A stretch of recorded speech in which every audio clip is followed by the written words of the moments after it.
Indonesia akan menjalani debut di Piala Asia U23. Besok malam Garuda Muda akan menjalani laga pembuka melawan tuan rumah Qatar. Skuad asuh Sintayong akan menghadapi lawan berat, yakni tuan rumah Qatar di Yassin bin Hamad Stadium di laga perdana Piala Asia U23 Senin malam. Kiper timnas Indonesia Dava Fasya optimistis dengan kemampuan timnas melawan tuan rumah. Latihannya tidak terlalu berat, latihan ringan, tapi tetap fokus dan kerja keras. Dan coaching staff juga memberikan pesan dan motivasi untuk kita bisa sampai final nanti. Kita tidak boleh meremehkan lawan, yang penting kita kerja keras, kita berusaha, yakin pasti bisa. Pertemuan Indonesia dan Qatar pada Senin malam bukanlah yang pertama. Dari 5 pertemuan terakhir di level senior, Indonesia menelan kekalahan 3 kali, imbang 1 kali, dan menang sekali. Kemenangan tercipta di Piala Asia tahun 2004 dengan skor 2-1. Di Piala Asia U23 2024, Indonesia tergabung di grup A bersama tuan rumah Qatar, serta 2 lawan kuat, Australia dan Yordania. Ketiga tim ini bahkan pernah meraih peringkat ketiga di Piala Asia U23. Meski tak mudah, pelatih Sintayong diklaim PSSI menargetkan mencapai babak 4 besar demi mengamankan tiket ke Olimpiade Paris 2024. Sebelum tiba di Qatar, Marcelino Ferdinand dan kawan-kawan sempat melakukan pemusatan latihan selama 10 hari di Dubai. Skuad Garuda Muda menjalani 2 kali uji coba dengan hasil kalah 1-3 melawan Arab Saudi dan menang 1-0 ketika jumpa Uni Emirat Arab. Bagaimana peluang Indonesia di Piala Asia U23 menghadapi laga pembuka melawan tuan rumah Qatar? Kita bahas bersama pengamat sepak bola Firzi Idris. Mas Firzi, selamat malam. Ya, malam teman-teman Kompas TV. Halo Friska. Hai, Mas. Ngomong-ngomong soal laga pembuka lawan tuan rumah Qatar, gimana nih prediksinya? Kekuatan anak asuhnya Sintayong udah mumpuni belum sih? Ya, kalau kita bicara Piala Asia kali ini, Piala Asia U23 emang situasi kita sedikit unik ya. Maksudnya kita datang sebagai debutan, timnas U23 datang sebagai debutan, kita akan menghadapi lawan-lawan yang Qatar udah penampilan kelimanya di turnamen, Australia juga penampilan keenamnya, bahkan Australia dan Qatar dan Yordania juga pernah jadi peringkat ketiga di turnamen ini ya. Unik karena sebenarnya in spite of all that, para pemain kita sebenarnya punya banyak pengalaman di level senior ya. Timnas itu punya 13 pemain dari skuad 23 kita yang udah punya mengecap pengalaman di level senior. Ini jauh lebih banyak dari para pesaing kita. Qatar misalnya hanya punya 6 pemain yang udah punya full caps, bahkan tim Yordania hanya 1, Korea Selatan di grup lain misalnya hanya 3 pemain, Jepang juga 2 pemain. Jadi in a way kita itu tim yang minim pengalaman, tapi di satu sisi kita punya pengalaman tanding di level senior yang pemain-pemainnya itu juga turun di Piala Asia U23 ini. Jadi menurut saya kita mungkin akan menjadi tim kejutan sih Mbak Friska nanti di turnamen.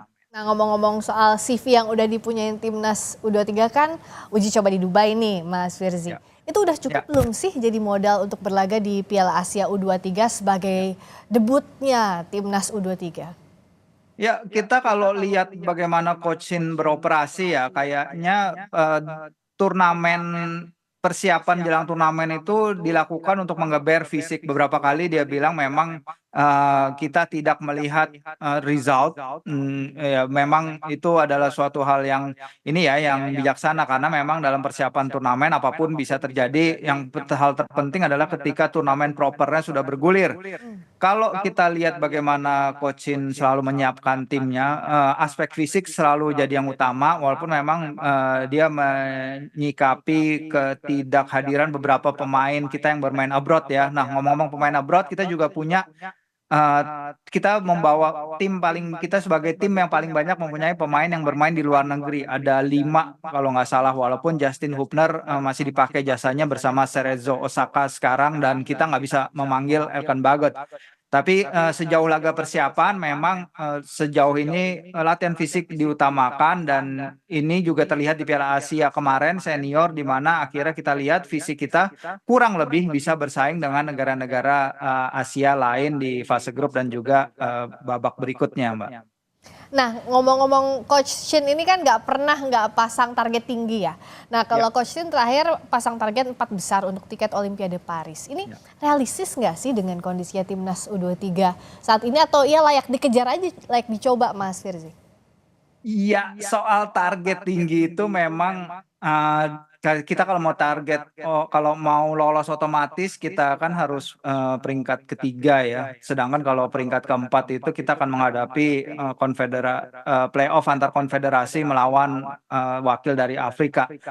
Melihat di Piala Asia U23 ini misalnya berkaca dari penampilan timnas kita aja di Piala Asia Senior kemarin dan di Piala Asia U20 yang kita lakukan tahun lalu gitu. Piala Asia U20 kita mengambil 4 poin dari 3 laga fase grup tapi kita hanya mencetak 1 gol dari 3 laga. Sementara di Piala Asia Senior kita memang berhasil mencetak 3 gol dari 4 laga walaupun overall penampilan menyerang tim masih bisa lebih baik. Jadi kalau dibilang kalau ditanya realistis apa enggak ya kita sebagai warga Indonesia tentu harus punya optimisme ya terhadap timnas kita sendiri, apalagi itu tadi udah kita sebut pemain-pemain kita di sini adalah pemain-pemain yang udah mencicipi level senior. Jadi harapannya adalah pemain-pemain kita bisa lebih berbicara banyak dari pemain-pemain negara lain yang mungkin belum punya pengalaman bertanding sebanyak itu di level yang udah dilakukan pemain-pemain kita kayak Hernando, kayak Rizky Ridho, dan Witan dan lain-lain. Jadi harapannya memang selalu ada, Mbak Friska. Nah, karena kita punya optimisme yang sama-sama tinggi, berapa prediksi skor besok? Iya, kita tahu di Qatar tuan rumah, Qatar adalah juara bertahan 2 kali di Piala Asia Senior. Mereka punya pemain-pemain bagus dari Aspire Academy mereka, akademi kelas dunia mereka yang menelurkan pemain-pemain berbakat.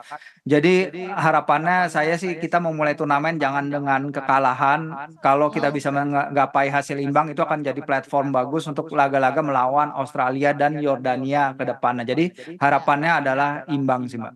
Oke, kita nantikan dan berharap target ini tercapai. Terima kasih banyak Mas Firzi sudah bergabung di Sapa Indonesia Malam. Mas Firzi Idris, terima kasih dan harapan kita untuk Garuda Muda besok.